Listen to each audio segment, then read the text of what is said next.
Bueno, en este momento somos 12. ¿Alguno que esté presente, que tenga dudas sobre sus grupos, que no haya sido, me voy a fijar los que habían quedado pendientes, a ver si están para que terminemos de cuadrar.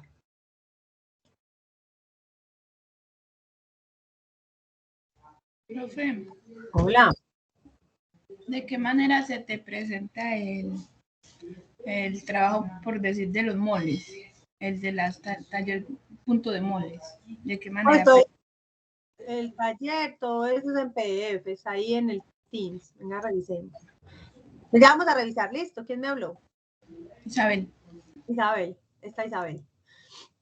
Entonces, con este equipo tengo que hablar. Quiero saber si Jorge Andrés está presente. Jorge Andrés Patiño o Camila. Todavía no. Bueno, ahorita me acuerdan de volver a mirar. En cuanto a el trabajo en este momento. Ay, no.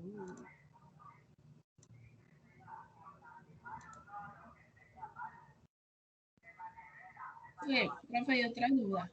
Señora.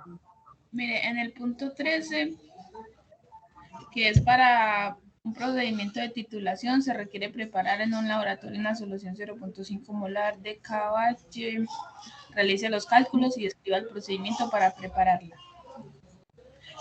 Por decir, yo hice pues litros y todo, bueno, como más que todos los litros.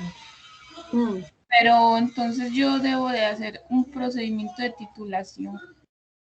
No sé hacerlo. Pues no, A ver, yo he buscado. Vamos a revisar el ejercicio como tal y lo leemos a ver si de pronto hay una mala redacción de mi parte y que no fue clara y lo aclaramos, eso les sirve a todos de una vez. Bueno. Pues pongámosle a esto más grandecito. Me dices en el 13. Sí. Bueno, sí. Para el procedimiento de titulación se requiere preparar en el laboratorio una solución 0.5 molar de KOH. Realice los cálculos y decida el procedimiento para prepararla. ¿A quién? A la solución. No el proceso de titulación, sino cómo prepararía. Entonces yo llego, peso tanto, lo diluyo en tanto, utilizo este material y lo mezclo, bueno, lo que tengan que hacer, ¿cierto? Lo que tienen que hacer en el laboratorio para hacer esa solución. Sí, soy clara. Sí, no una cosa de titulación. No, solamente la solución. ¿Cómo prepararía? O sea, ¿tú cómo prepararías la solución en el laboratorio? Bueno, tu equipo. Bueno. ¿Listo? ¿Alguien más tiene alguna duda sobre este taller ya que lo tenemos aquí? Y al punto le puedo tomar una fotografía y así, organizadito en PDF. Pues sería mejor si lo pueden digitar y organizar para que yo cuando los califique les pueda editar y de pronto pues señalar, porque si es una foto entonces me toca por un ladito, pero bueno, como tampoco me voy a poner estricta con eso, ¿listo? Bueno, profe, gracias. Listo, hágale pues. ¿Alguien más tiene alguna duda con el taller por ahora? Bueno, voy a cerrar acá. Se les va a actualizar. Hola. Dime. Es que está en el trabajo, acá entra, ¿me puedes explicar qué estás del taller de... ¿Cómo? ¿Me repites? Profesor, No te entendí. sobre el taller. Sí, dime. ¿Para cuándo sería? ¿Qué necesitas sobre el taller? ¿Quién me estaba hablando? ¿Se le fue la conexión? Parece que sí. Bueno, cuando vuelva a entrar nos vuelve a preguntar. Bueno, ¿alguna duda sobre los equipos? Ya me habían dicho que está todos ok, ¿cierto? Yo necesito saber, pero yo no entiendo por qué no me está apareciendo las tareas acá arriba, está chato. Tengo que revisar. Pero aquí en archivos, necesito saber si ya están José Andrés o Camila.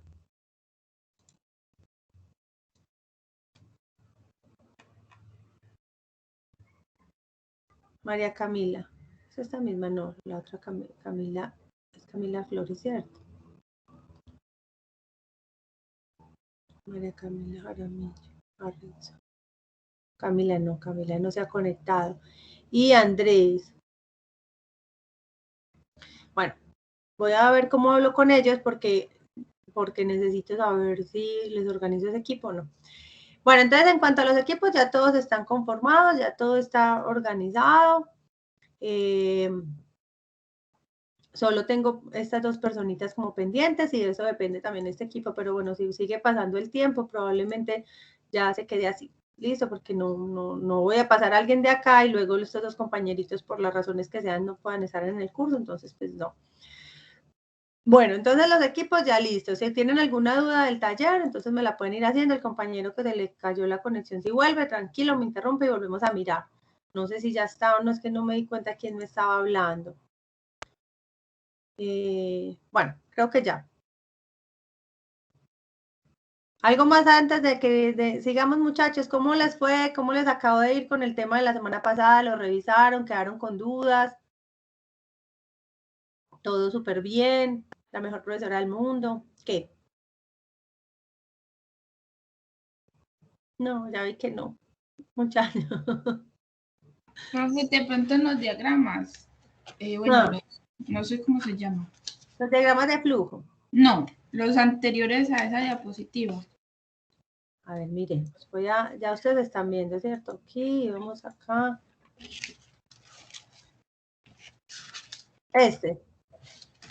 Yo no estoy viendo la pantalla. Nadie la está viendo. Ah, yo creo que no las he compartido, sí, tienes razón, no la he compartido.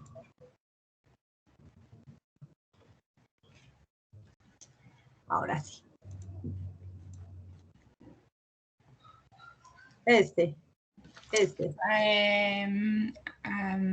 Antes. Este. Donde está explicando. Ah, no, sí, los diagramas de flujo. Sí. Sí, porque no entiendo bien a qué grupo pertenece de la diapositiva anterior. O sea, en lo último, sí, los sólidos suspendidos totales es al primer cuadradito de la diapositiva anterior. O sea, estos. Esos sí. Son los sólidos. Bueno, listo, bien. Porque está bien. eso, como que los nombres no se me son muy claros. Listo, venga, pues repasemos. Los sólidos totales, bien, ¿cierto? Los sólidos totales incluyen todos los sólidos. Simplemente evaporamos el agua, ¿cierto? Entonces los sólidos totales serían estos, sólidos totales estos, que incluyen todos estos. Realmente ahí están los diagramas para los sólidos totales, los sólidos suspendidos fijos y los sólidos suspendidos y los sólidos disueltos, que son estos, sólidos suspendidos. Estos. Y estos serían los sólidos disueltos, o sea, los sólidos volátiles y fijos totales. Listo. O sea, los sólidos suspendidos totales. Estos. Y esos serían los sólidos volátiles y fijos, que tienen que ver con esos que después de calcinar, o sea, después de llevar a 550, pues los volátiles serán aquellos que se evaporan o se volatilizan más bien, porque evaporarse no es el término, se volatilizan a 550 grados, y los fijos serán el remanente que queden, es decir, son la ceniza que va a quedar en el crisol. Esa es la diferencia entre los sólidos volátiles fijos y los sólidos totales, que son estos. El diagrama que hay aquí son los sólidos suspendidos, fijos y, no, sólidos disueltos, perdón, suspendidos y fijos y volátiles. Y estos son los sólidos suspendidos totales. Señora. Los sólidos volátiles y fijos serían tanto suspendidos como disueltos. No, mira que yo también te estoy enredando acá, discúlpame. Me estaba enredando yo sola. Estos son los sólidos totales, listo, son estos, que incluyen todos. Estos son los sólidos volátiles y fijos totales. O sea, que tiene que ver con los sólidos disueltos totales. ¿Listo? Entonces aquí se toman los sólidos, no, perdón, los sólidos suspendidos, porque los sólidos disueltos son con el filtro. A ver, voy a volver a empezar porque ya me enredo sola. Sí, es que... Me enredo sola y te estoy enredando a ti y a todos. No, a ver. No, porque no se entiende muy bien, porque no especifica de cuál. Listo, no, ya, ahora sí ya. Sólidos totales incluye sólidos suspendidos y sólidos disueltos. Listo, sólidos sedimentables, veíamos la semana pasada que simplemente poner a sedimentar y la cantidad de sólidos que queda en el fondo son los sólidos sedimentables. Ahora, los sólidos suspendidos totales pueden ser fijos o volátiles y los sólidos disueltos pueden ser fijos o volátiles. Listo. Ahora, los sólidos totales se miden de esta manera, que ya la revisamos y lo tenemos claro. Los sólidos suspendidos totales se pueden medir de esta manera. Se filtra, o sea, en este se coge la muestra, se elimina el agua y esos son los sólidos totales. En estos se filtra la muestra y los sólidos que estaban suspendidos, que no atravesaron la malla o el filtro de una micra, entonces son los sólidos suspendidos. A esos sólidos suspendidos les hago todo el proceso, ¿cierto? Los seco, a 105, o sea, le elimino el agua, los peso y esos serían los sólidos suspendidos totales. Si yo quiero medir los sólidos suspendidos fijos y los sólidos suspendidos volátiles, aquí a ese filtro que ya estuvo en 105, lo calcino y hago los mismos cálculos que tendría que hacer para estos sólidos disueltos, para estos sólidos volátiles y fijos totales. Porque en los sólidos volátiles recuerda que son, después de que yo hago los sólidos totales, ¿qué hago? Volatilizo, llevo a 550, volatilizo la muestra, o sea, la calcino, ese es el término, y lo que se va serán los sólidos volátiles y los que se quedan serán los sólidos fijos. Estos serían los sólidos volátiles y fijos totales. Y aquí serían los sólidos suspendidos totales y si los quiero ver, los sólidos volátiles suspendidos volátiles y los sólidos suspendidos fijos, los calculo calcinando esta muestra. Y podría calcular los sólidos volátiles fijos, disueltos ya por una diferencia, porque acuérdate que es la sumatoria de todos. ¿Ya es un poquito más claro o seguimos en las mismas? Que del diagrama de sólidos suspendidos totales, cuando ya se hacen los cálculos, debería calcinar si quiere buscar los volátiles y los fijos. Exactamente. Exactamente. Entonces, ¿dónde quedan los disueltos? El diagrama que hay aquí, digamos que ese diagrama que hay allá, calcula este cuadrito.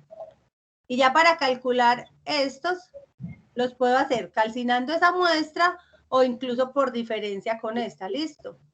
Sí, ¿y dónde quedan los disueltos? Con lo mismo. Los disueltos son los que se calculan, o sea, yo tengo los sólidos volátiles fijos y los sólidos volátiles y fijos totales y los sólidos suspendidos totales, y los sólidos suspendidos totales. Puedo calcular por diferenciación, o sea, cuando calculo estos de acá, ¿cierto? Por diferencia podría calcular los sólidos disueltos. Si yo quiero calcular, es que los sólidos disueltos...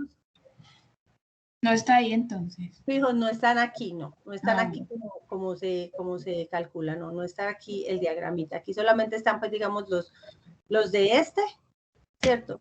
Estos, no, estos no están, estos serían con el filtro, y los sólidos fijos y volátiles totales, porque miren que partimos de la muestra total, ¿cierto? De los sólidos totales, a esos sólidos totales los calcino y calculo sólidos volátiles y fijos totales, y si puedo calcular los suspendidos, ya por diferencia, calcularía los sólidos disueltos fijos y los sólidos disueltos volátiles. Bueno, pero con esto no quiero que se me hagan se me enrede mucho, porque si bien lo vimos y quiero que lo entiendan, obviamente, y que incluso pues les había quedado un ejercicio para que lo practiquen, espero que lo vayan haciendo, como para que aprendan a identificar cuáles son cuáles y tal. Sí me parece chévere, pues, y que lo podemos, o sea, con el ejercicio seguro se les va a ir aclarando, pero no se me enloquezcan mucho, que lo vamos a ver con más detalle probablemente cuando entremos en la parte de aguas residuales, donde sí se hacen análisis más rutinarios, digamos, de este tema. Bueno, ¿algo más?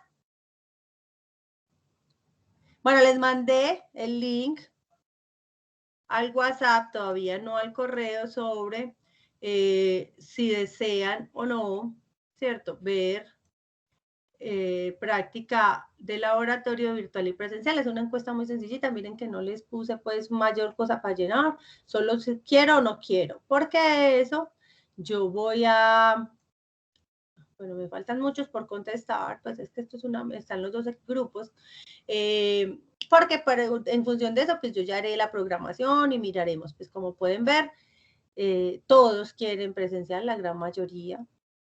Este es el grupo de 8 a 10, me faltan ustedes que empiecen a llenar, de 10 han llenado solo 13 de los 20, de los 10, somos 24, 22, 20 en promedio se han conectado a las clases.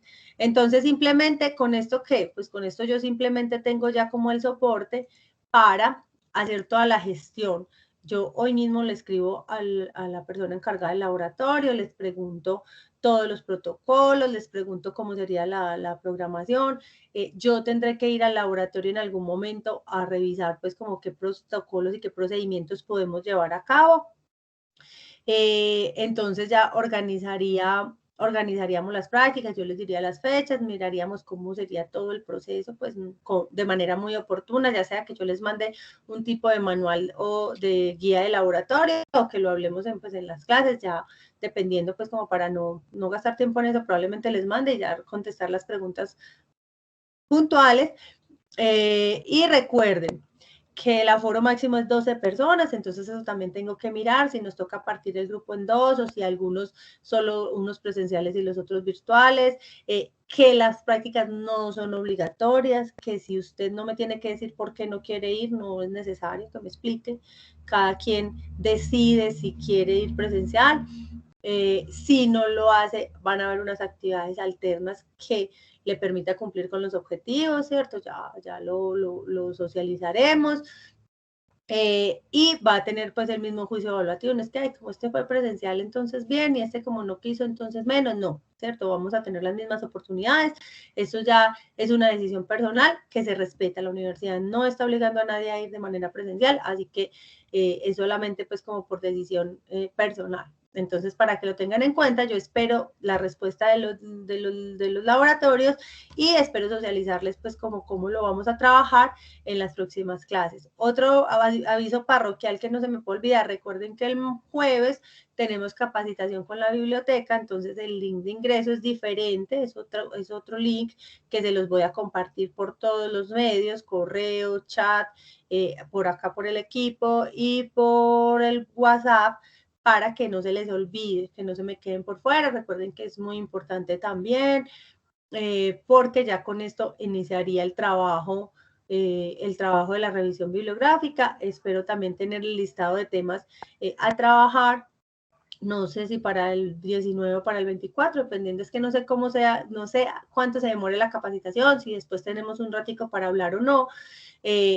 Entonces, pues la idea es que ya empiecen a elegir y que recuerden que pueden y tienen la oportunidad de proponer un tema. Es decir, profe, es que yo trabajo en una planta de tratamiento de aguas que vienen de una industria del cuero, me gustaría buscar sobre eso.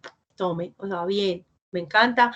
La idea de ese trabajo no solo es que hagan un trabajo, sino que lo que les estén buscando a ustedes les interese de verdad. Entonces yo les propondré algunos y ustedes me pueden hacer también propuestas y evaluamos qué tan viable es y demás. Así que de alguna manera es un tema libre dentro de unos lineamientos, pues, y ya hablaremos más detalladamente de ese trabajo en las próximas sesiones.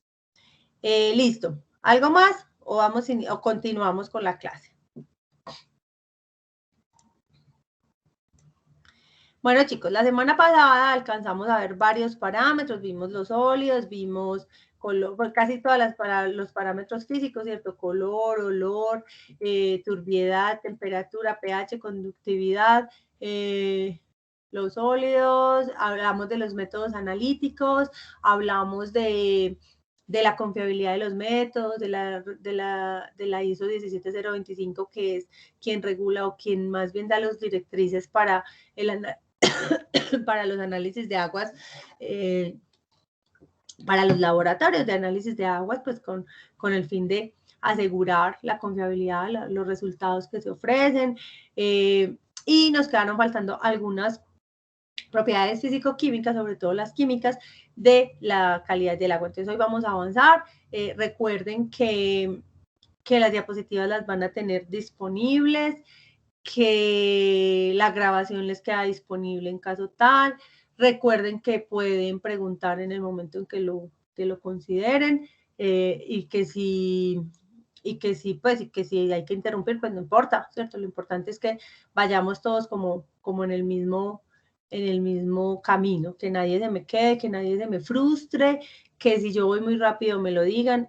Lo sé y por eso siempre hago la claridad. Sé que a veces me pongo el acelerador y me voy en bombas, y la idea es que si yo voy en bombas, ustedes vayan en bombas, y si no, que me frenen, porque es que yo no me puedo ir y dejarlos. Ese es el objetivo mío, ¿cierto? Ir con ustedes. Entonces, a veces ven que voy muy acelerada, me dicen, profe, frénele, profe, no, profe, devolvete, ya lo saben, ¿sí? Por eso siempre hago la claridad, porque es una cosa totalmente inconsciente que ha sido difícil de controlar en mi labor docente, pero ya mis estudiantes me aprenden a conocer y saben que no me choca, pues, y que no me molesta que me paren, que me digan, ay, profe, no, espere a ver que usted va muy rápido, no.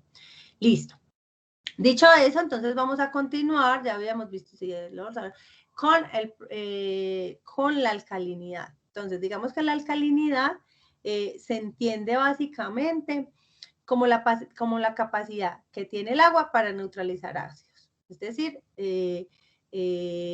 la capacidad de mantener, digamos, el pH a una concentración básica. Ellas neutralizan los ácidos. Si recibe ácidos, ella empieza, la alcalinidad lo que hace es neutralizar esa agua, no permitiendo que se le baje, bueno, hasta cierto punto, ¿cierto? Es agua, y acepta los protones que trae el pH. Recuerden que el pH son iones H+, que son protones, entonces la alcalinidad tiene esa capacidad de regular de alguna manera el agua, no permitiendo hasta cierto punto que ocurra pues que se acidifique el agua, y eso es un parámetro importante en tratamientos biológicos, es un parámetro importante en el proceso de floculación y coagulación en el tratamiento de aguas potables, pues que veremos pronto. Entonces es una propiedad que se controla y que es importante a nivel de tratamiento. Bueno, se considera la alcalinidad entonces como la presencia de sustancias básicas en el agua. Un agua alcalina tiene un pH por encima de 8, recordemos la escala de pH, la hemos visto desde siempre y sabemos que todo agua que tenga un pH por encima de 7 es un agua básica que tiene presencia de sustancias que le dan basicidad. En este caso, la alcalinidad puede darse más bien por la presencia de grupos hidroxilos, ¿cierto? Sabemos que el NaOH es una base fuerte que en solución, cuando está en agua, se disocia, ¿cierto? Se forman los iones Na y OH-, y este ion hidroxilo causa alcalinidad, y a esa alcalinidad se le va a denominar alcalinidad por grupo OH.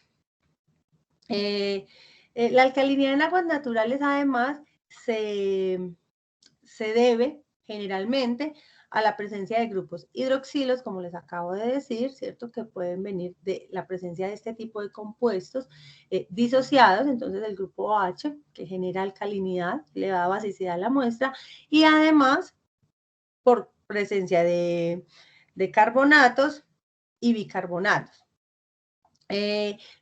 ¿Cuáles son esos? ¿Cierto? Alcalinidad por bicarbonato y alcalinidad por carbonato. ¿De dónde viene esa alcalinidad? Pues básicamente ingresan por el CO2 que hay en la atmósfera, que se puede redisolver en el agua, ¿cierto? Y por componentes naturales del suelo como el carbonato de calcio. Este carbonato de calcio es es un componente muy básico de algunos minerales y componentes de los suelos.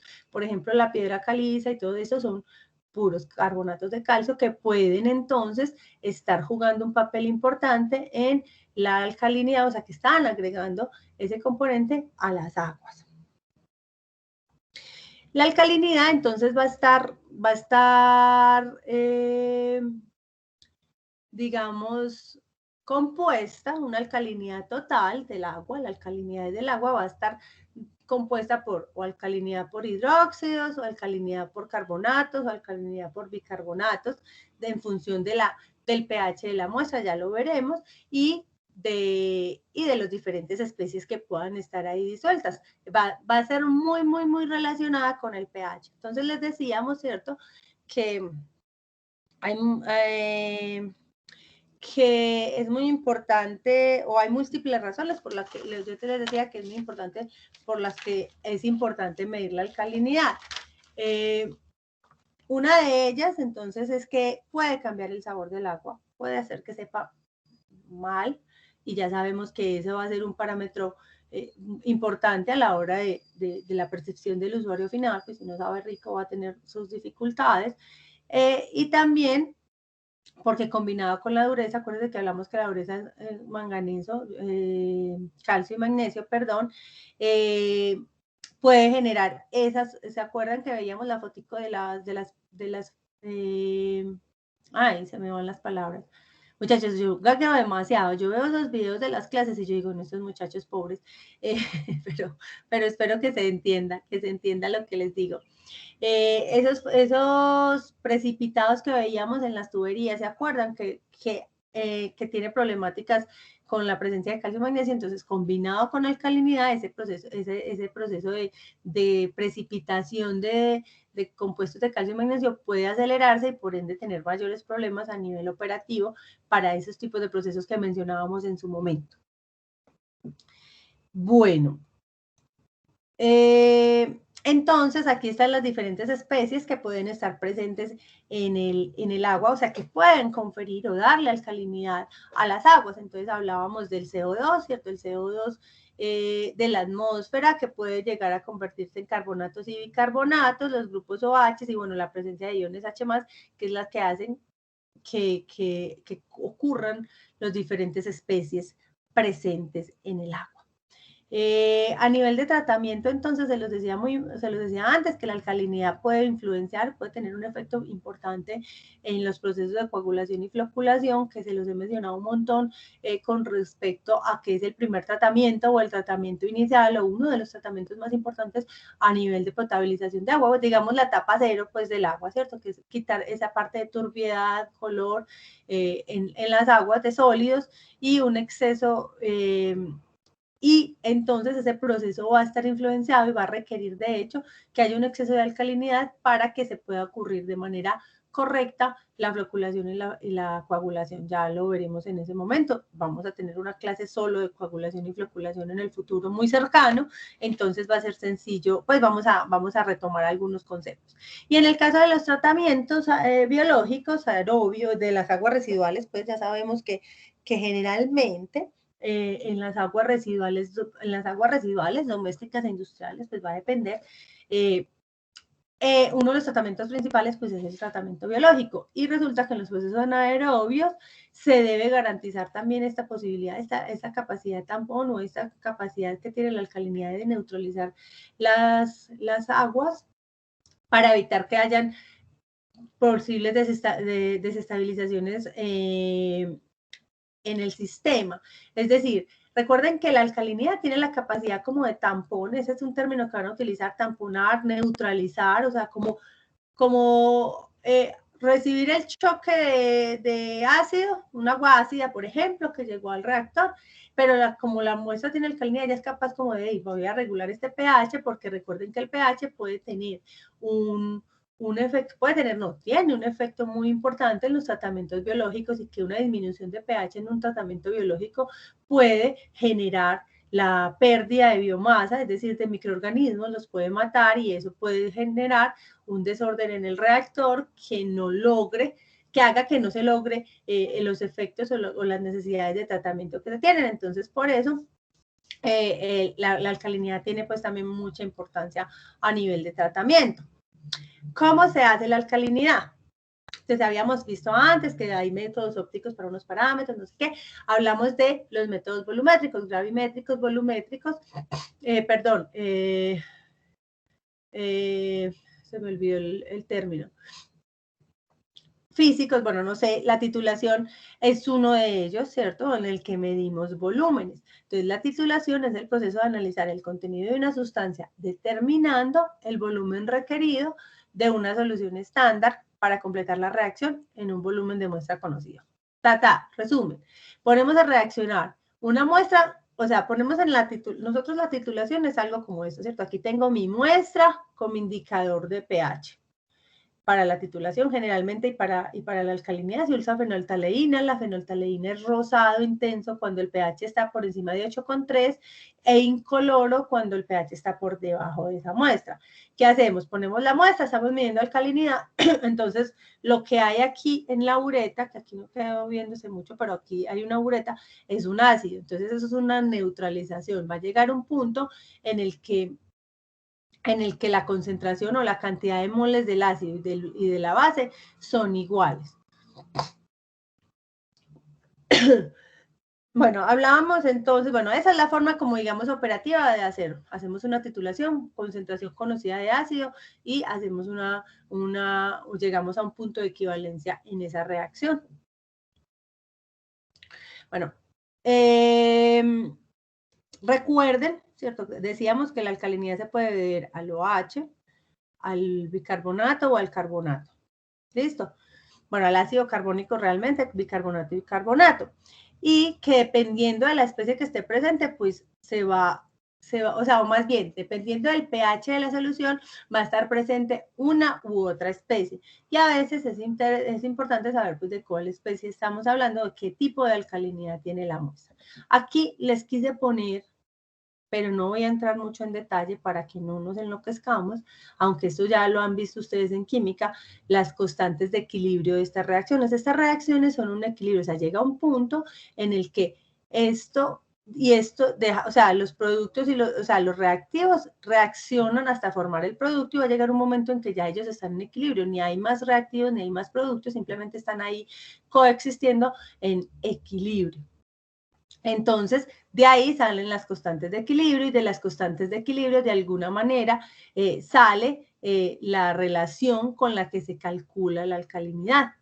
Como ustedes vieron en sólidos nosotros, ustedes si buscan el análisis de sólidos como tal, a ustedes les dan las fórmulas listas, a ustedes nadie les dice, ay, venga, ¿de dónde salió esta fórmula? Demuéstreme por qué están utilizando esa fórmula, sino que en el laboratorio muchas veces es ahí, tome su fórmula. Y haga esto, tome este volumen, haga esto y sume y divida y ese es el resultado.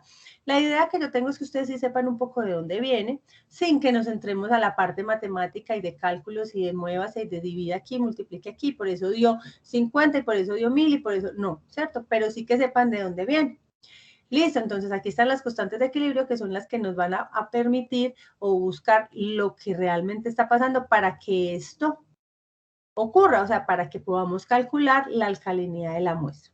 Resulta que cuando nosotros hacemos una titulación, entonces, la concentración del titulante, que es el que está en la ureta, que es el tubo, que está arriba, que están cayendo las goticas, yo la conozco, ¿cierto? Porque yo la preparé, yo la conozco, yo sé que ahí generalmente se utiliza punto normal. Y aquí está mi muestra, un volumen conocido de muestra, 50, 100, 25, lo que yo tomé de muestra, y el indicador de fenolftaleína que me va a decir si el pH es ácido, si el pH es básico, y me va a permitir hacer el cambio o sea, me va a permitir saber cuándo la ecuación, o sea, cuándo la reacción llega a un pH de 8,3, porque en 8,3 específicamente el viraje de la fenolftaleína será rosado, muy rosadito. Resulta que en ese punto exacto, cuando nosotros estemos en el laboratorio, si podemos hacer titulaciones, yo les digo pues lo que les decía antes y les decía que siento no poder ser más explícita en este momento porque no sé, todavía tengo que ir al laboratorio y ver qué podemos hacer allí.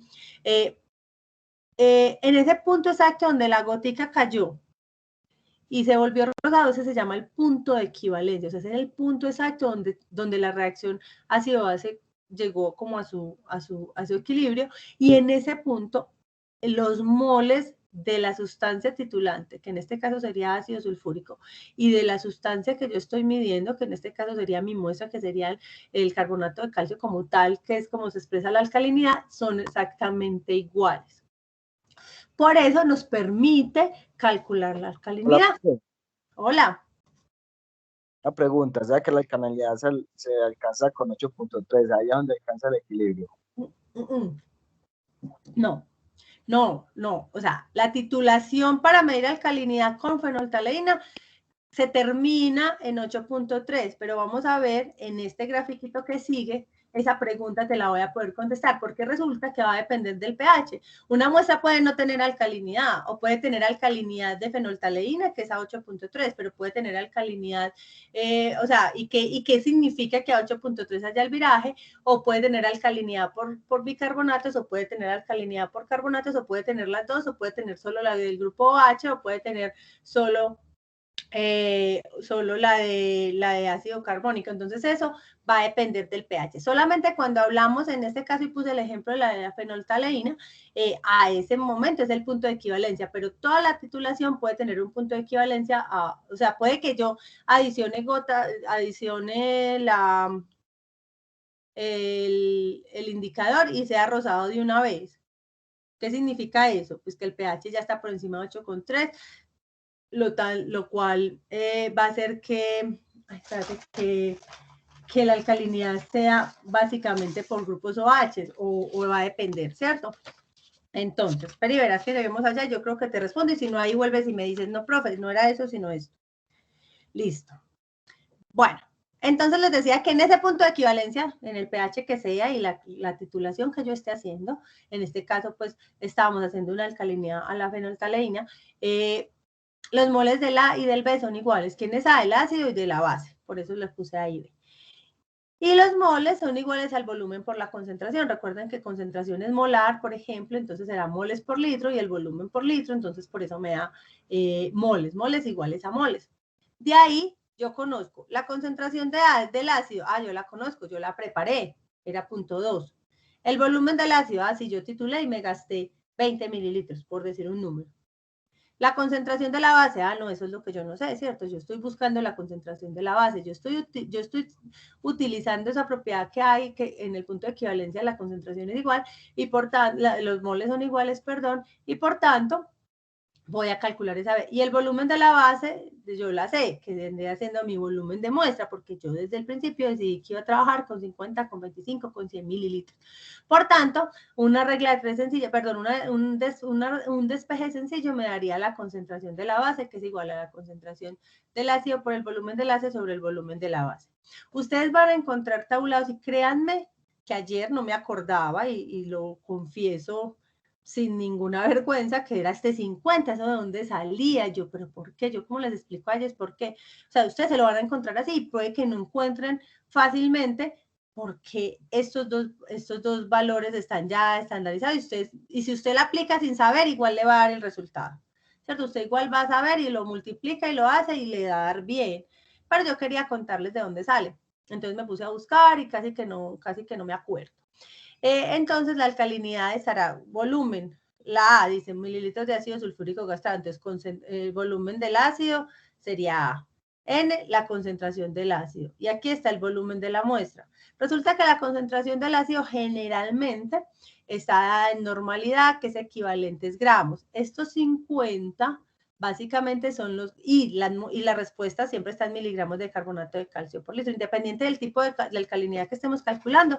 Entonces, este es un factor de conversión a miligramos de carbonato de calcio por litro en equivalentes. No me voy a poner a mostrarles de dónde, ni cómo, ni nada, simplemente quería poderles mencionar. Eso tiene que ver con los equivalentes gramos del carbonato de calcio y con la conversión que hay que hacer para las unidades. O sea, ustedes simplemente tienen que multiplicar por 50, pero que tengan en cuenta que tiene que ver con la expresión de las unidades, lo mismo que este 1000. ¿Por qué? Este 1000 es el paso de litros a mililitros. Entonces, asumimos que nosotros estamos tomando mililitros de muestra, ¿cierto? 25, 50, y la unidad de la alcalinidad está dada en litros. Entonces, aquí simplemente es el factor de conversión de mililitros a litros. Un litro tiene 1000 mililitros y por tanto es ese 1000. Entonces ustedes se lo van a encontrar así como yo la copié acá y no les van a decir, simplemente ya están incluidos los factores de conversión necesarios para entregarle las unidades que está estandarizada la alcalinidad. Listo. Entonces aquí simplemente eso. Entonces simplemente es tomar la muestra, concentración conocida del ácido con el que estamos titulando y volumen, tomar volumen. Realmente hacer la alcalinidad es muy sencillo. ¿Cuáles son los, digamos, los cuidados? Pues que el punto de equivalencia se nos puede pasar, ¿cierto? Usted echa una gotica y ustedes ven aquí en la fotico, ¿dónde está el este? Que no está totalmente rosado, sino que está un poquito rosado. Y usted lo agita y vuelve y queda transparente. Lo agita. Tienes que ser con mucha paciencia, gotica a gotica, porque puede que si usted echa una gota y ya se pasa y si está echando por chorros, usted ya no va a saber si el volumen realmente era 2 o 2,5, porque usted echó un chorro ahí y eso cambió. Entonces, por eso se recomienda hacer la titulación lentamente, ir agitando para llegar al punto de equivalencia exacto, pues porque si me paso de volumen, pues voy a obtener una alcalinidad mayor a la que realmente tiene la muestra, entonces pues tampoco sería fiable. Ahora lo que nos preguntaba el compa, y es que dependiendo, lo que yo les decía, el pH tiene digamos, una influencia muy importante sobre qué tipo de alcalinidad tiene el agua. Esto se explica claramente en este gráfico donde vemos pH versus presencia de las especies o de los iones o de los iones que le están dando o le están transfiriendo alcalinidad al agua. Listo. Si nosotros vemos acá, en pHs por debajo de 4,3, acá en este punto donde no ha empezado todavía la línea verde, que es la existencia en función del pH del ion carbonato y bicarbonato, en este caso, vemos que en pHs por debajo de 4,3 solamente habría presencia de ácido carbónico, es decir, solamente tendríamos CO2. Entonces, si la muestra tiene un pH por debajo de 4,3, no va a tener alcalinidad, sino que va a tener acidez, ¿sí?, que están muy relacionadas entre sí y que solamente va a haber la presencia de este compuesto, del ácido carbónico, porque realmente esto tiene un HCO3, CO2. Vemos además que entre 4,3 y 12 esperen, miro exactamente que aquí no lo vi, 12,6, entonces podemos tener la presencia de bicarbonato, ¿cierto? En diferentes proporciones, o sea que si yo estoy en este rango de pH, yo ya sé que la alcalinidad se debe a la presencia de bicarbonatos y en función del pH, si está por aquí o si está por acá, pues tendrá carbonatos o tendrá ácido carbóxico. Vemos además que en el punto de 8,3 más o menos, 8,4, ¿cierto? De pH, o sea, usted lo primero que hace es, va y mide la muestra de pH, mide el pH de la muestra, y usted mira, no, ese pH, si a usted le llega una muestra con pH de 3, usted dice, no, esto no tiene, pues esto no tiene base, esto es un ácido, ¿cierto? Es un agua con una acidez, que se puede calcular también con una titulación la acidez, o sea, ya tendríamos que entrar a cuantificar, es la parte de la acidez. Que es una titulación, solo que en vez de un ácido como titulante, pues tiene una base y se calcula es la acidez, pero de manera muy, muy similar. Ahora, en 8,4 ya no tendremos ácido carbónico, ¿cierto? Ya en este punto estamos hablando de una muestra que tiene presencia básicamente de carbonatos y de bicarbonatos, y ya empezamos a ver presencia de carbonatos en este caso. En el pH de 6,3 y en el pH de 10,33 vemos que hay un 50%, o sea, hay la presencia de al menos dos iones presentes, o sea, que dan alcalinidad. En la pH de 6,3 existen, digamos, de manera proporcional, 50-50, ácido carbónico, y bicarbonato, ¿cierto? Aquí en este punto, en el 50% hay presencia de ambos, o sea que la alcalinidad a un pH de 6,3 se debe básicamente o 50% a carbonatos y 50% a bicarbonatos. Ahí tenemos el dato de proporciones de iones que aportan alcalinidad al agua. Y lo mismo pasa en 10,3. En 10,3, pues no lo mismo con respecto a los reactivos, pero tenemos 50% de bicarbonatos y 50% de carbonatos. Esto es importante porque cuando nosotros hacemos la titulación y medimos el pH, ya tenemos la idea, ¿cierto? De más o menos que si yo pido el pH y el pH está por debajo de 4, yo digo, esto no tiene alcalinidad 0, necesitamos medir esa acidez.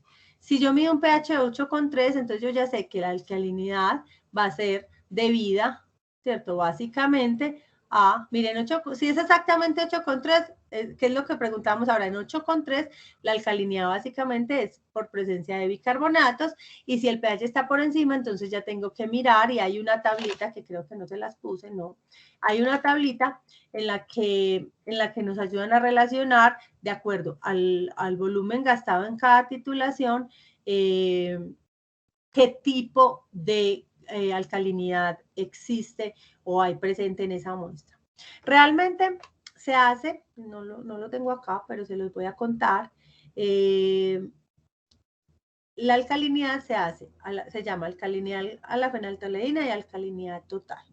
La alcalinidad de la fenolftaleína pues se hace básicamente con fenolftaleína, titulación con ácido y se mide volumen, ¿cierto?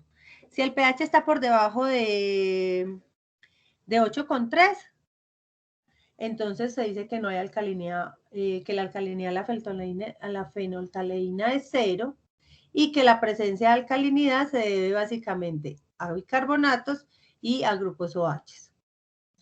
Si el pH está por debajo, se titula y ya se calcula la alcalinidad a la fenolftaleína. Ay, no les puse tampoco la formulita, sí, estaba acá, en la pasada, ¿cierto? Y ya se calcula de esta manera. Cuando queremos hacer alcalinidad total, entonces se utiliza naranja de metilo. Y les voy a, para que la presentación les quede completa ahorita que se las comparta, les voy a poner un par de diapositivas más que ayer las quité y veo que era mejor habérselas dejado, en las que están todo el procedimiento, solamente para que ustedes los tengan de información y de consulta. Listo. Cuando lo hacemos con naranja de metilo, entonces ese volumen adicional, porque el naranja, o sea, la muestra empieza en incoloro y sube a rosa cuando el pH está por encima de 8,3. Y luego se adiciona el naranja de metilo, que es un indicador ácido, o sea, que está, cuando el pH está por encima de 3,3, es naranja, es amarillo, ¿sí? Y cuando está por debajo de 3,3, es naranjado. La muestra de nosotros iniciará en 8, ¿cierto? Con y pico, porque ya está rosado, se le echa el naranja de metilo y se puede terminar la titulación para determinar la alcalinidad total y darse cuenta si esa alcalinidad es por carbonatos, bicarbonatos o por OH. Listo. Perdón, muchachos, lo cancelo por acá. Listo. No sé qué pasó. Muchachos están... Hola, muchachos, hola. Alguien que me diga que no les colgué. Papá, ahí estás. Listo, es que estaba colgando antes por rechazar, antes le di contestar esa llamada. Entonces la alcalinidad se alcanza del 5,3, ¿cierto? Esa es la total, que está 50 y 50. La alcalinidad 50, según la tabla en 4 de 5,3. Ahí está está el equilibrio. No, depende, va a depender la alcalinidad total, se calcula con el volumen final cuando pasamos de 8 a por debajo de 3. Y ahí, es que no les puse la tabla, no la tengo en ningún lado porque la quité ayer y vea. En esa tablita, pero se las voy a poner, les voy a complementar la presentación. En esa tablita van a ver que si el volumen, o sea, hay una relación entre los volúmenes utilizados y ese les va a permitir calcular o determinar cuál es la especie que está predominando o que está dando, está aportándole a la alcalinidad de la muestra. Listo, entonces se las complemento y ya miramos. Pero Pero básicamente es que el pH tiene una influencia muy significativa en el cálculo de la alcalinidad y que solamente con el pH yo ya tiendo a sospechar qué especie va a estar presente independientemente. O sea, porque es que tú me dices ahora, es que profesores en el pH de 6,3 es donde está la alcalinidad, no, el pH. Usted puede tener una muestra de 6,8 y puede que tenga un poco, o sea, puede que la alcalinidad le dé un porcentaje, el 30% es ácido carbónico, perdón, y el 80% del 70% es la presencia de bicarbonato. Entonces va a depender mucho del pH y obviamente del volumen gastado en esa titulación. Como yo ya les, ay, ¿qué se me hizo? Eso. Yo ya les mostré la ecuacioncita, aquí les queda también así como flash, así como el ejercicio de los sólidos, solamente para que practiquen el cálculo. Yo creo que no está planteado como tal hacer alcalinidad en el laboratorio. ¿Dónde está? No. Calidad, color, pH, turbidez, oxígeno disuelto. Y el test de Harris, bueno. Pero en caso de que tuviésemos, y si no lo hacemos de manera virtual, ya les había dicho que algunos harán cosas virtuales, vamos a ver si consigo un simuladorcito para hacer titulaciones, para cómo se hacen los cálculos, que realmente es supremamente sencillo, ¿cierto? Que siempre que tenemos la forma de calcularlo, ¿cierto? Entonces sabemos cómo se calcula matemáticamente hablando, entonces ahí es como para aprender a aplicar como la formulita, ya entendiendo un poquito cómo se calcula la alcalinidad. ¿Es claro?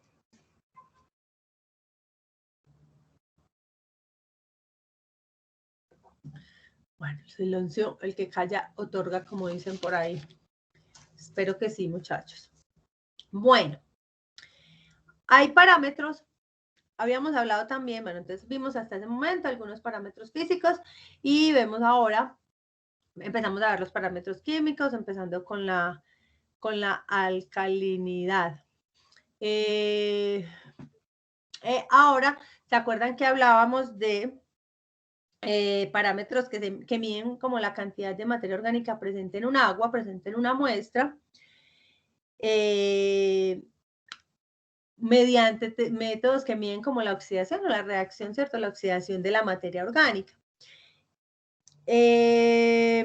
Hablábamos que eran como globales o como universales, pues miden la cantidad de materia orgánica, pero no nos dicen de dónde proviene, nos dice cuánta hay, o más o menos cuánta hay, pero no nos dice si viene de materia fecal, o si viene de contaminantes, de pesticidas, de contaminantes emergentes, no, solo nos dice, vea, esto es lo que hay. Y recordemos que en aguas, y este es un parámetro que se mide mucho para aguas residuales, en aguas residuales pues esperan aguas altamente cargadas de materia orgánica, y es un parámetro muy importante a la hora de medir vertimientos de aguas residuales, pues es uno de los parámetros controlados, de los primeros que se controlan, ¿cierto? Y que se hacen de manera rutinaria para ir ajustando los tratamientos o para diseñar tratamientos, porque es cuánta materia orgánica vamos a tener que tratar. La demanda química de oxígeno, entonces, es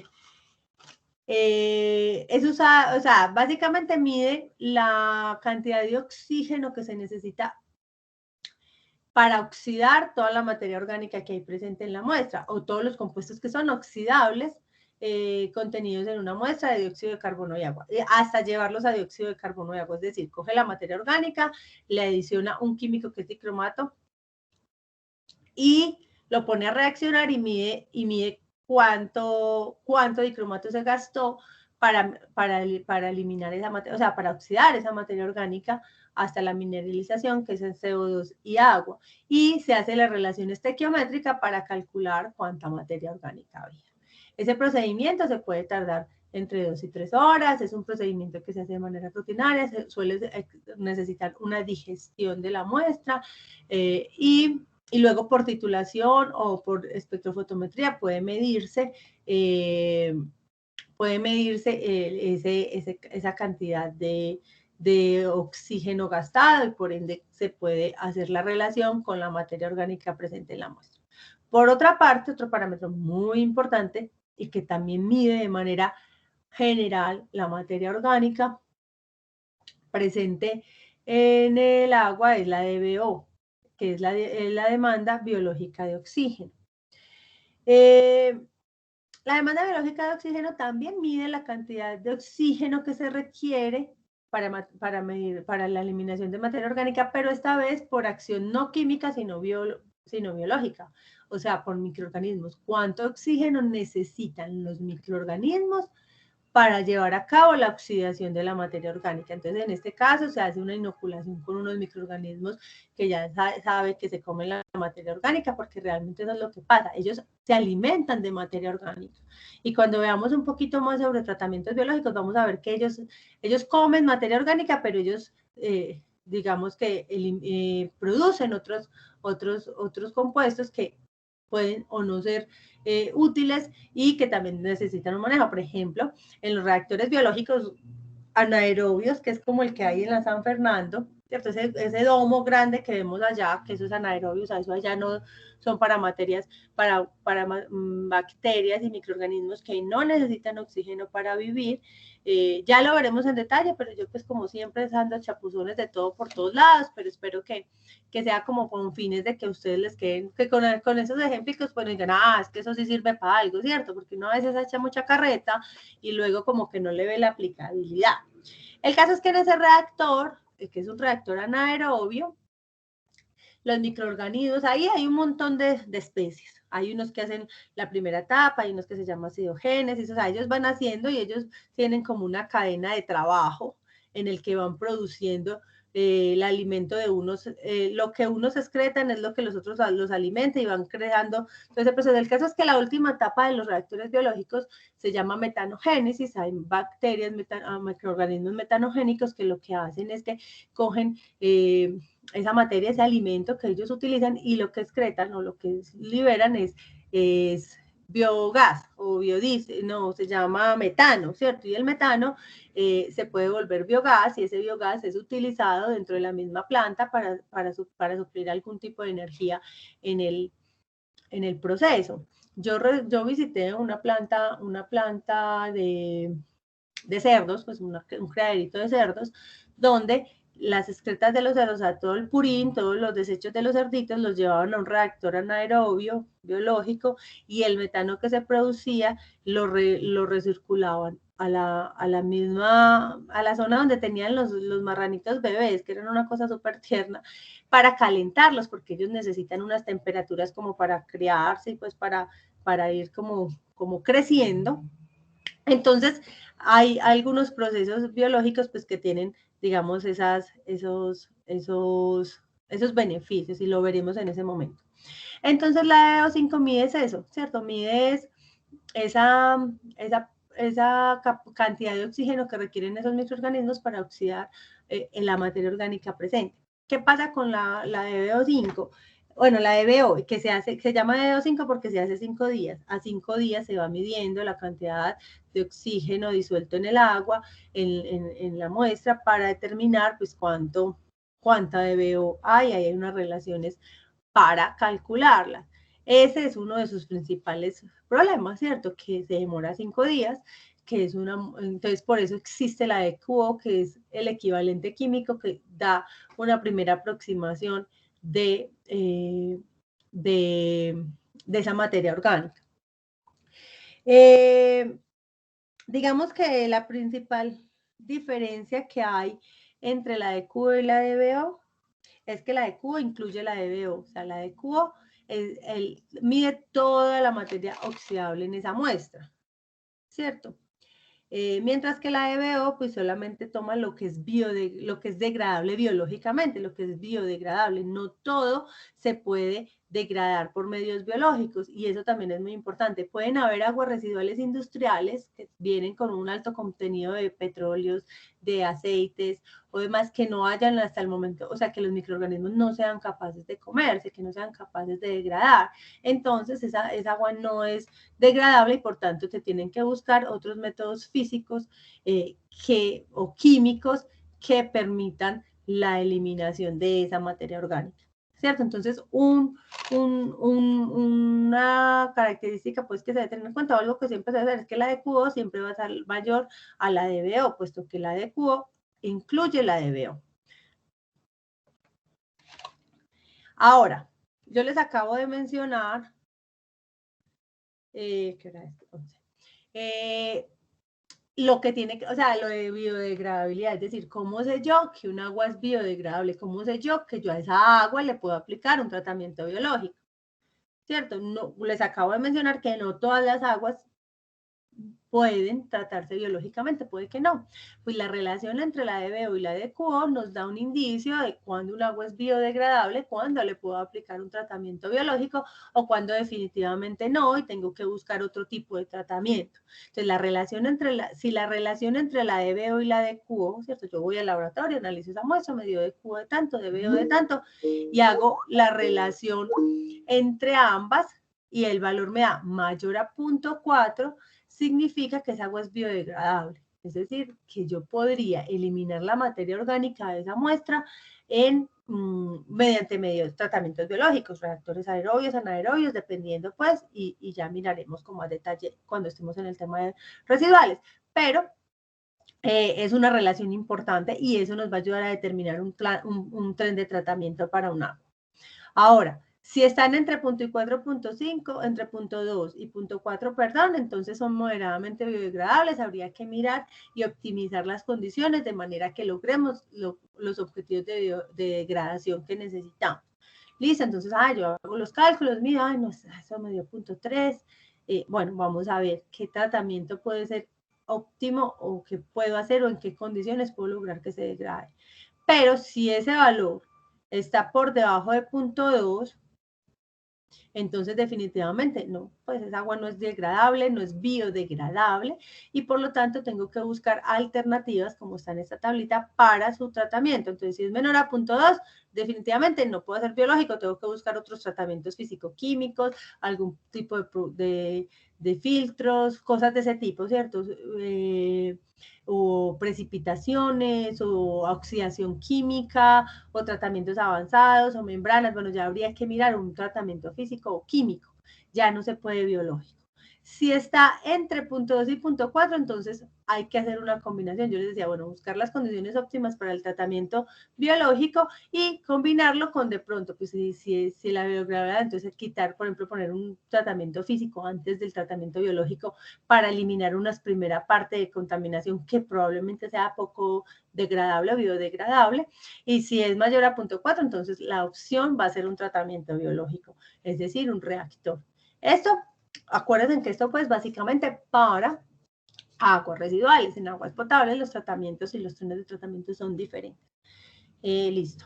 Bueno, y generalmente el COT, el carbono orgánico total, pues es también otra medida de carbono que es un poco más directa, se hace mediante pruebas más sencillas, más cortas, generalmente es un analizador de CO2, se toma la muestra, se mide y punto. No, es mucho más aplicable a aguas potables que se esperan cantidades de concentración de carbono, pues para tratamiento de aguas potables, ¿listo? Aguas que entran, aguas superficiales, ¿sí? Profe, ¿qué significa el 0.4, 0.2? ¿Qué está midiendo ahí?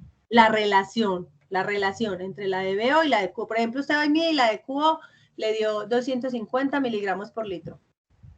Y la DBO le dio 120 miligramos por litro. Entonces usted hace la división. Esa relación, esa división, le debe dar un número que puede ser o mayor a 0.4 o estar entre 0.4 y 0.2 o ser mayor a 0.2. Eso es como una relación adimensional que se ha utilizado para determinar en primera instancia si esa agua puede ser biodegradada, pues puede ser biodegradable o degradada biológicamente, iba a ser muy redundante, o si definitivamente no. Listo, entonces esa es la relación entre los dos valores que yo conozco. Bueno, a ver en qué vamos. Esto porque no me hace caso. Listo. Hay dos parámetros importantes a nivel de nutrientes que son el nitrógeno y el fósforo. No me voy a detener mucho en este tema, solamente quiero mencionar que hay una importancia, pues, o sea, que estos tienen una importancia alta en cuanto al crecimiento de plantas en las aguas, las algas y demás.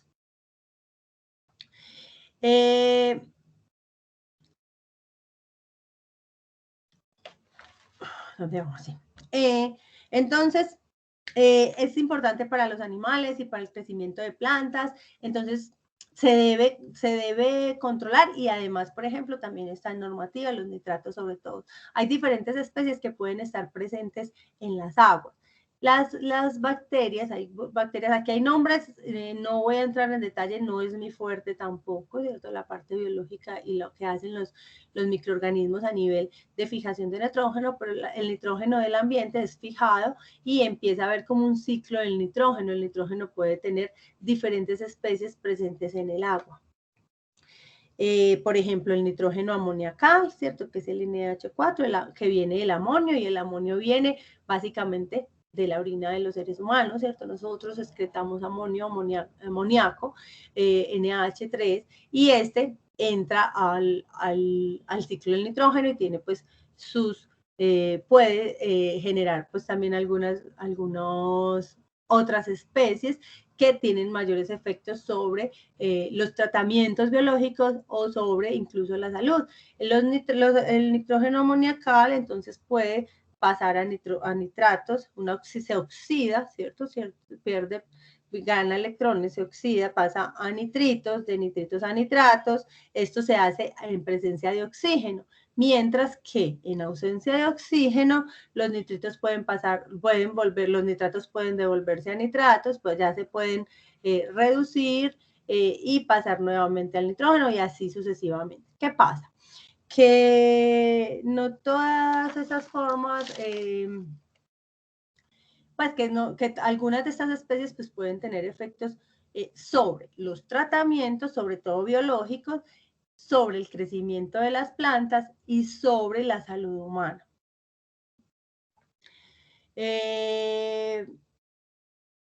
Entonces, ¿qué pasa? Por ejemplo, los nitritos y los nitratos son las especies que más se analizan en las aguas a nivel de aguas superficiales, pues porque estas dos especies son las que suelen estar en mayor proporción y los nitratos suelen tener algunos efectos negativos sobre la salud humana. Entonces, por eso están reguladas. Vamos a ver que en la normativa, en el decreto 2115, que veremos la próxima clase, tiene una restricción mayor, ¿cierto? Los nitratos que los nitritos, pues porque estos tienen menos efecto negativo sobre la salud humana. En cuanto a aguas potables se requiere. Bueno, estas son, digamos, las diferentes especies que pueden estar presentes. El análisis de nitrógeno está dentro del nitritos, está dentro del taller, ¿cierto? Y por ende no quise traer muchos detalles para que ustedes hagan la consulta y cómo se analizan y cuándo y cómo es digamos, ese proceso para hacer el análisis de los nitritos. En cuanto a al fósforo, pues también hay diferentes especies presentes en el agua. Los ortofosfatos, digamos, son la forma más importante a nivel de fósforo en el agua, dado que se pueden encontrar disueltos y es la que realmente los microorganismos y las plantas toman y fijan para su crecimiento. ¿Qué pasa con estos dos compuestos? Si bien están de manera natural, no necesariamente a nivel natural en una gran proporción, sí que están muy relacionados con eso, con la necesidad de nutrientes, incluso en los tratamientos biológicos para la reproducción y digamos, el buen funcionamiento de los microorganismos que llevan a cabo la remoción o la degradación de los contaminantes. Pero resulta que pasaron de ser unos nutrientes útiles y necesarios, y de hecho yo no sé si les contaba, y si no pues ya les vuelvo a contar, que yo trabajé con una planta de purines, o sea, con en una granja donde criaban cerdos y demás para el comercio.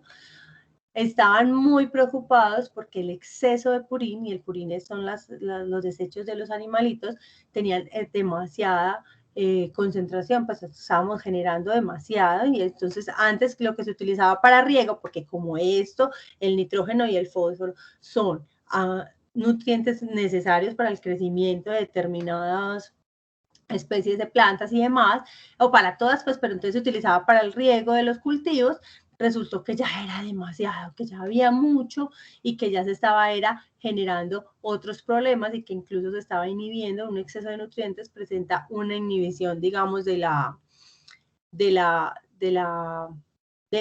desarrollo de esos cultivos. Entonces había que hacer, pues estaban buscando la alternativa, pues había que empezar a tratar esos purines. Lo que antes era un nutriente ahora se volvió un contaminante. Hay un fenómeno que ustedes deben haber escuchado muchas veces, que está relacionado precisamente con ese exceso de nutrientes. En este caso vamos a hablar de las aguas, pero también ya les acabo de contar lo que pasa en los suelos, ¿cierto? Un exceso de nutrientes pues puede traer otros problemas asociados con la inhibición del crecimiento de determinados cultivos. Resulta que la eutrofización, que siempre la digo mal, cuando no la estoy leyendo la digo mal, se utiliza como para hablar de ese exceso de nutrientes en las aguas o en los ecosistemas, en este caso de aguas.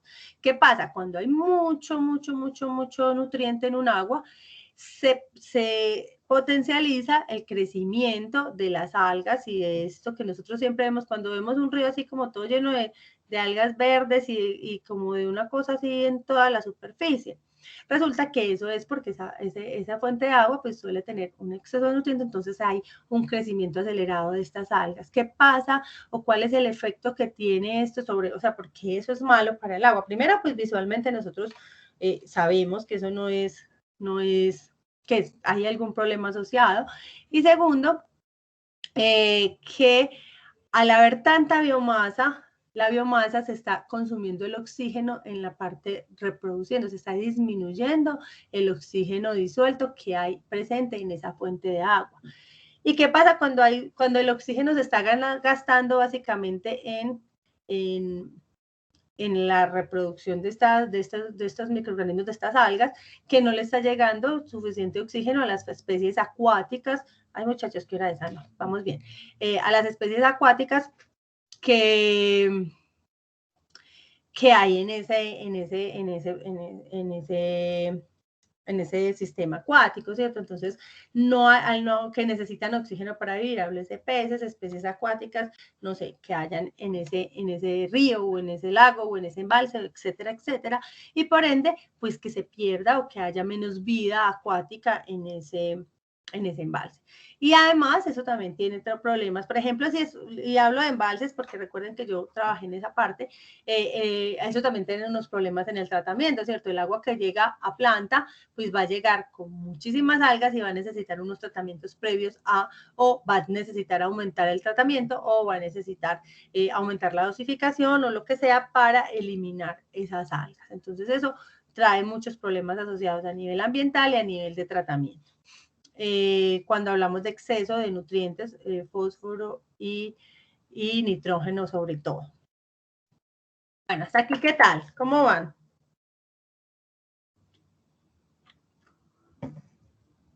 Poniéndole cuidado, profe, poniéndole cuidado. Poniéndole cuidado, tan lindos. Bueno, lo importante es que no se queden con duditas. Ya saben que yo tengo todos los medios abiertos para las preguntas, que aquí lo pueden hacer, que tienen la grabación disponible y que cualquier duda adicional, de una. ¿Listo? Bueno. Entonces hablábamos al inicio de cuáles son las características o cómo caracterizamos las aguas. Hablamos de físicas, donde estaban los sólidos, el color, el olor, ¿cierto? La turbiedad, lo que vimos al principio. Químicas, hablamos de algunas de ellas, ya les había comentado que a nivel químico se le puede medir al agua pues un montón de cosas y que siempre va a depender de para qué queremos esa agua y de dónde viene. Hablamos de algunas cosas como de relevancia, pH, conductividad, alcalinidad, algunos nutrientes, de cubo de BO, ¿cierto? Hablamos de esas. Hay más y probablemente nos iremos encontrando en el camino y pues iremos contando en función de las necesidades porque hay muchísimas. Hablamos, digamos, de las más relevantes. Por ejemplo, también habría que medir metales, o pesticidas, etcétera, etcétera. Y hay una tercera parte, y sobre todo cuando hablamos de aguas para potabilización, que es la parte biológica, los microorganismos, lo que hay presente en el agua. A nivel de microorganismos que pueden tener algún efecto sobre la salud humana, incluso sobre los ecosistemas, bueno, sobre los animalitos también. Entonces, son la mención microorganismos patógenos, se entienden todos aquellos que causan enfermedades a los seres vivos, bacterias, las algas, los virus, hongos, etcétera. ¿Qué enfermedades? Y ahorita veremos en un cuadrito un poquito más detallado, aunque las pasaremos un poquito así rápido. ¿Qué enfermedades están asociadas con esto? No es un secreto, pues que cuando uno se toma el agua, pasa que la gente se fue para Turbo a pasear y tomó agua y todo el mundo que se va para la costa llega con diarrea. O sea, eso es una cosa, al menos a mí, en mi entorno pasa mucho. No, llegué súper enferma de San Fernando del Viento, ¿cierto? Todas esas enfermedades están relacionadas con la falta de potabilización de agua. Sabemos que en algunas zonas costeras no hay, y lo hemos hablado también en clase, que hay algunos pueblitos, algunas zonas rurales, pues no tienen el tratamiento adecuado para potabilizar el agua. Entonces estamos consumiendo, pues uno se va por allá y pues, se consume el agua que no está potable del todo y vuelve enfermito del estómago porque es el primer, digamos, es lo primero que ataca, ¿cierto? Porque nosotros la inferimos, entonces es el sistema digestivo el que se ve más afectado. Entonces enfermedades como cólera, como gastroenteritis, fiebre, difteria, parasitismo, bueno, depende del tipo de microorganismo que haya en esa agua, pues puede tener efectos sobre la salud y pues el consecuente dolor de estómago y bueno, cuando no es exageradamente grave y es tratable. Me volví un rato triste. Sí. Tú devuelves un tris. Profe, y ahí en gastroenteritis porque dice que A ver qué sin dice. que puedan ser clasificadas específicamente. No, porque hay o sea, hay como, digamos, muchas vertientes a nivel, bueno, esto puedo a nivel de enfermedades gastrointestinales, ¿cierto? Porque no se puede determinar exactamente de dónde proviene o cuál es, o sea, muchos microorganismos. De hecho, es, digamos, la gastroenteritis es como la que más nos da y puede ser por un montón de cosas, entonces no siempre van a poder ser determinadas específicamente la fuente de esa enfermedad. Creo que es a lo que se refiere eso que dice ahí. Listo. Bueno, va a pasar. Igual aquí más adelante tienen más bichitos por mencionar. Sí, ya. Eso. Entonces, yo les decía que hay muchas enfermedades, que hay muchos microorganismos, que la parte biológica y microbiológica, muchachos, no es muy fuerte. De hecho, es un tema en el que me ha tocado ir aprendiendo con el tiempo. Pero sí que hay, digamos, una caracterización de qué tipo de enfermedades puede presentar diferentes tipos de microorganismos. Ustedes saben que la salmonela, la hemos escuchado, uno se va y se come una ensalada sin lavar y tome su salmonela, entonces le puede dar fiebre, le puede dar parásitos, le puede dar diarrea, le puede dar dependiendo. Entonces aquí simplemente les quise dejar, porque esto es como les queda a ustedes de consulta, pues para que sepan. Aunque yo no sé si cada que les dé enfermedades, no, a mí yo creo que fue una Campylobacter la que me enfermó, ¿cierto? Eso ya es más difícil. Pero entonces son el tipo de enfermedades que se pueden presentar en un agua no tratada. Y esto sabemos que pasa muchísimo, ya les puse el ejemplo de cuando uno se va para la costa y vuelve enfermo, o también sabemos de todos lo que uno ve, ¿cierto? El montón de problemas que hay a nivel de contaminación de agua, que la gente las está tomando, que la gente toma agua sin su debido proceso de potabilización y por ende, pues, estas enfermedades suelen ser, pues, si a uno le da esta risa, ay, no, este se enfermó, ay, este le dio diarrea, tal, pero unas enfermedades maltratadas y mal curadas también nos puede llevar, pues, a un déficit que puede causar incluso la muerte en condiciones, pues, bastante extremas, pero pero es una posibilidad. En Colombia, digamos que en la normatividad, en la 2115, las 3 microorganismos o los 3 grupos de microorganismos que están totalmente prohibidos en aguas potables, que con una mínima cantidad, esa agua no es potable y no debe ser ingerida, son la Giardia y el Clostridium. la E. coli y los coliformes totales. Estos tres microorganismos, estos tres tipos de microorganismos, todos están relacionados o con las heces fecales, es decir, todos vienen en las heces fecales y son fácilmente transmitibles. Pues, por ejemplo, si el bebecito de nosotros tiene esos virus, esos microorganismos, y nosotros les cambiamos el pañal, ya por ahí se lo podemos pegar a las personas. Pueden estar, si la persona que nos hace el almuerzo no se lava bien las manos cuando va al baño, pues, o sea, ellas están presentes como tal en las heces fecales y ya las podemos ir transmitiendo a otros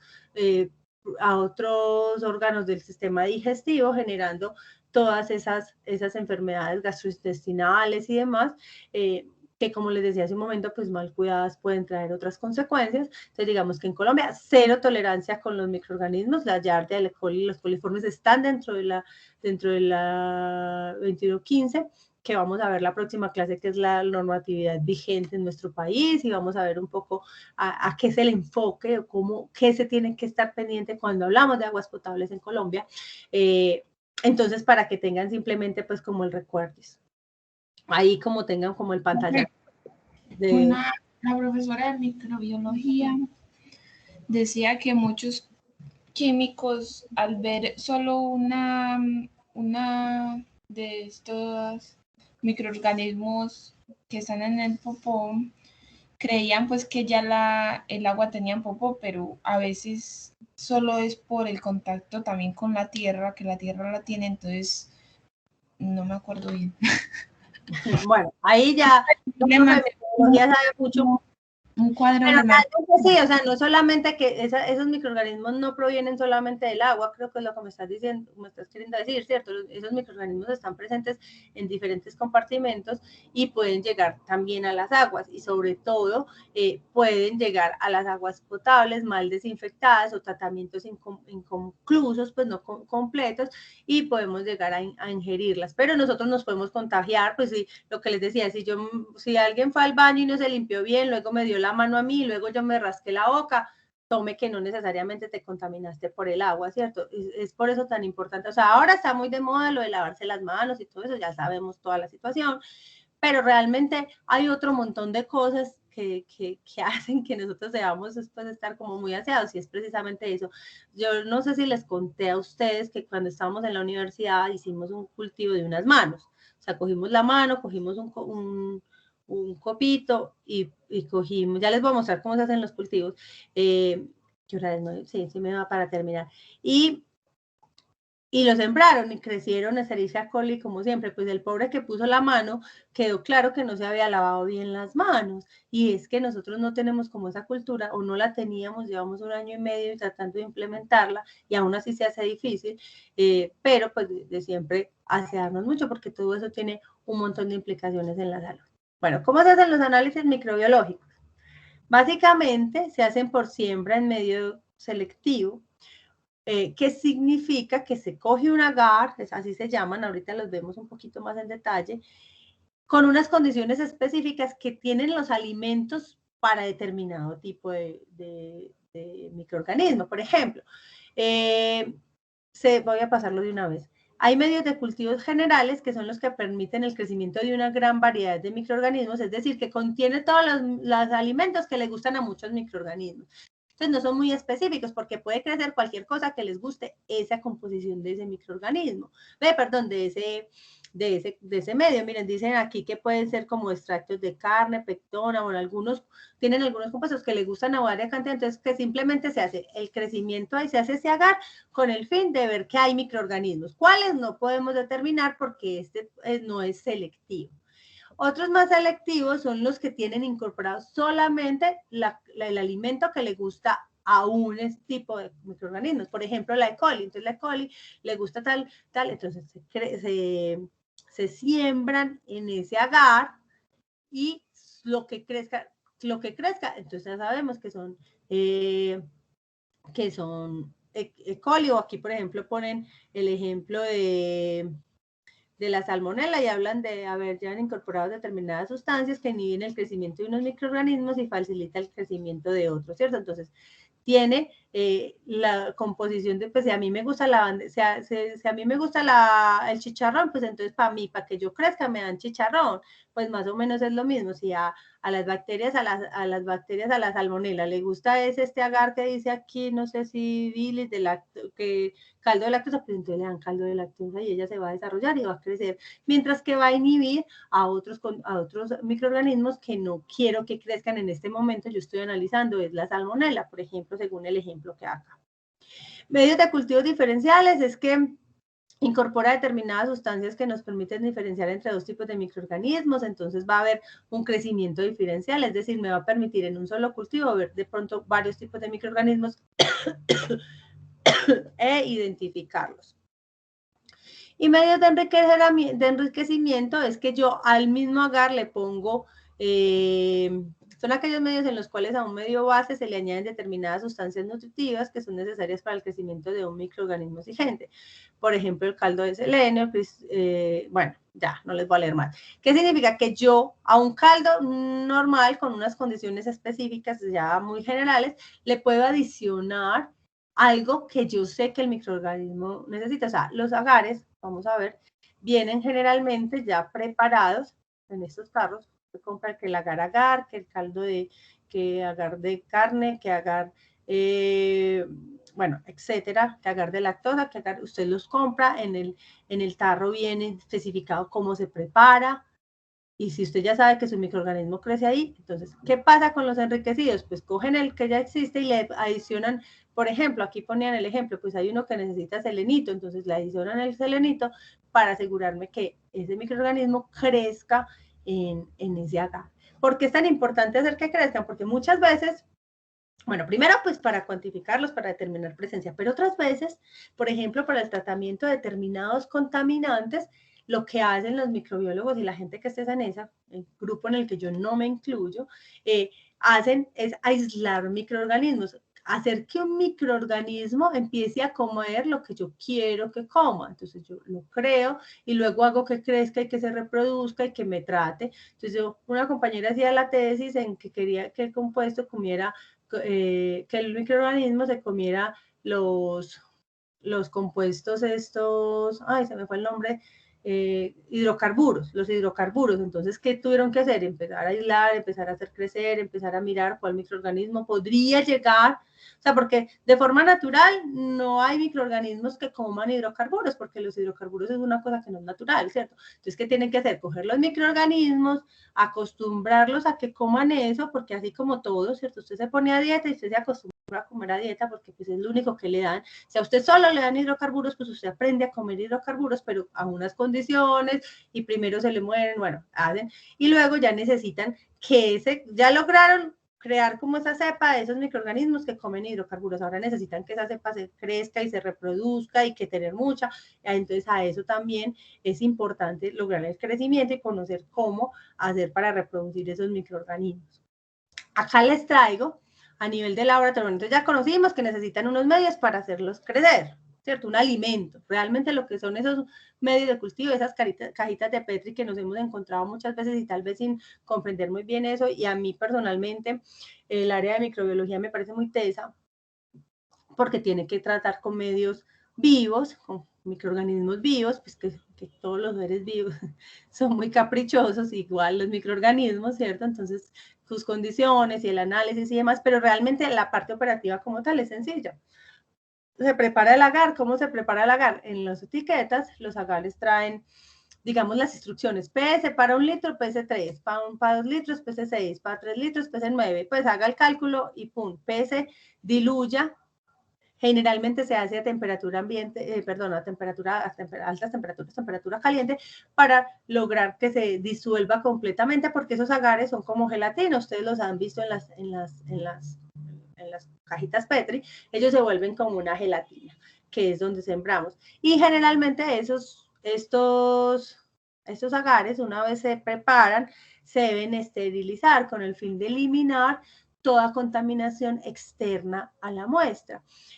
Porque si nosotros preparamos el agar y lo dejamos por ahí destapado, pues los mismos microorganismos que hay en el ambiente pues van a contaminar y luego va a crecer ahí un montón de cosas que no necesariamente son de mi muestra, sino que son de precisamente de que el agar se contaminó y por ende pues voy a tener que repetirlo porque no es lógico que en una muestra X pues crezcan un montón de cosas o a veces incluso crece tanta cosa que es imposible determinar.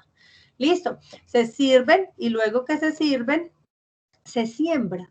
Una vez que tenemos el agar, se coge generalmente con estas espatulitas, tienen un nombre, pero yo no me lo sé en este momento, y se siembra de diferentes maneras, se coge la muestra, se empieza a hacer un tipo de siembra, a veces necesitamos toda la placa, a veces por un caminito, pues precisamente para ver que mire, que si ven aquí lo hicieron, esto tiene un nombre, pero estrías, se hacen unas estrías ahí,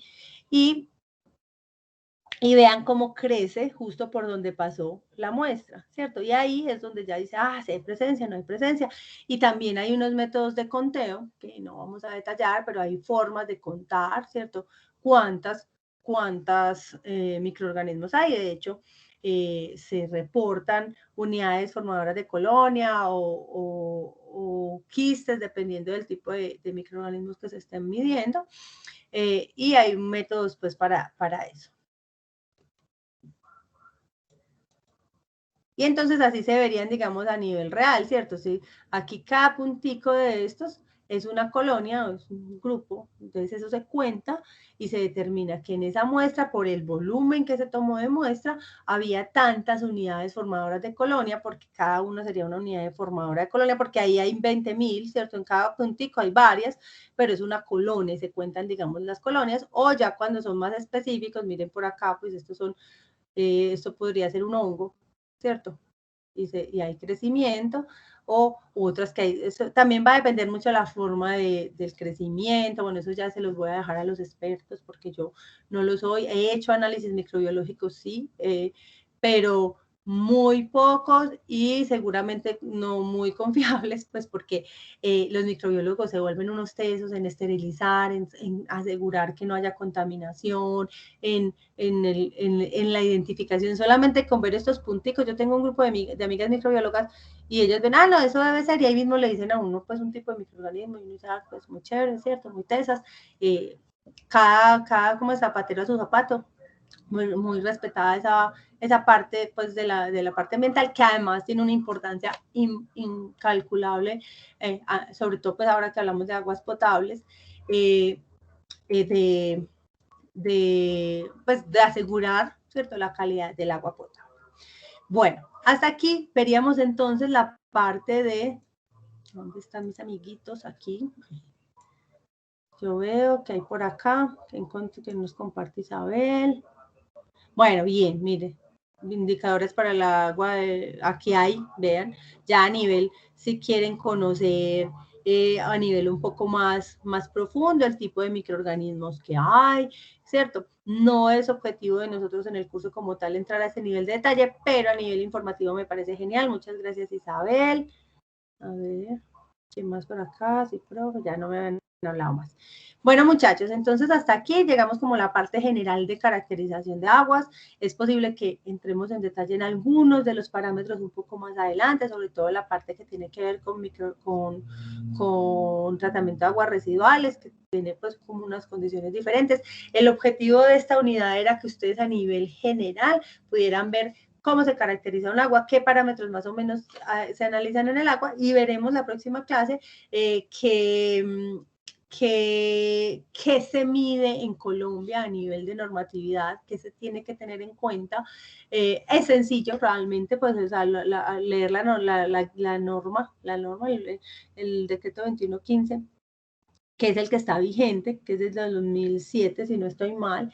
¿Qué pide? ¿Cierto? Y es muy claro, ¿verdad? Para agua, mida esto, este es el nivel máximo, y lo importante es que ustedes tengan ese conocimiento de esa normativa. No se pretende que se la sepan de memoria, yo no me la sé de memoria, simplemente que sepan entenderla, que sepan interpretarla, y ya. Bueno, muchachos, ¿alguna pregunta hasta aquí? ¿Cómo nos fue hoy?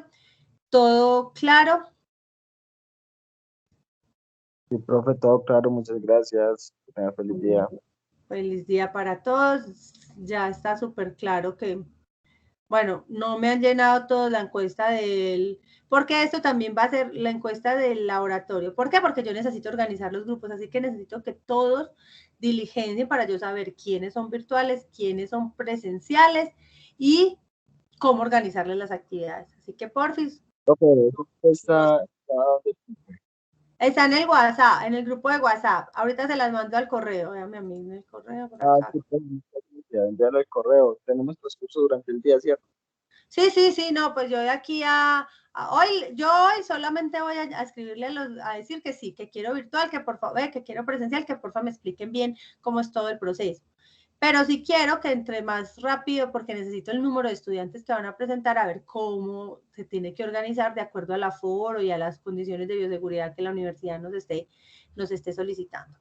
Bueno, entonces espero esa respuesta. Ya saben que estamos trabajando en el taller. La próxima clase es con la biblioteca.